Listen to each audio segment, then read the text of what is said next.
வணக்கம். இந்த ஒரு தொகுப்பில் நம்ம இதை பற்றி பார்க்க போகிறோம் அப்படின்னாக்கா, அஷ்டகர்ம 64 செயல்களில் பேதனம், அதாவது மாரணம், ஸ்தம்பனம் அந்த ஒரு செயலில் பேதனத்தை பற்றி பார்க்க போகிறோம். இது வந்து ஒரு கருமுறை தாந்திரிகம், ஒரு முறை கிடையாது, கருமுறையில் வரக்கூடிய ஒரு தாந்திரிக முறை.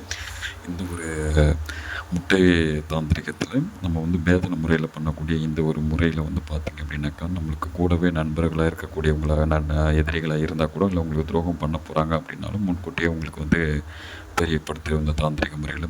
அது மட்டும் இல்லாமல் உங்களுக்கு மறைமுக எதிரிகள், இல்லை எங்கே போனாலும் உங்களுக்கு வந்து தோல்விகள், எங்கே போனாலும் உங்களுக்கு வந்து பிரச்சனைகள், உங்கள் கூட இருக்கிறவங்களே சில டைமில் உங்களுக்கு வந்து எதிர்ப்புகளாக மாறுறது, உங்களுக்கு வந்து சப்போர்ட் பண்ணுற மாதிரி வந்து லாஸ்ட்டில் வந்து உங்களுக்கு பின்னாடி நின்றுட்டு உங்களுக்கு மறைமுகமாக வந்து எதிர்வினையாற்றுறது.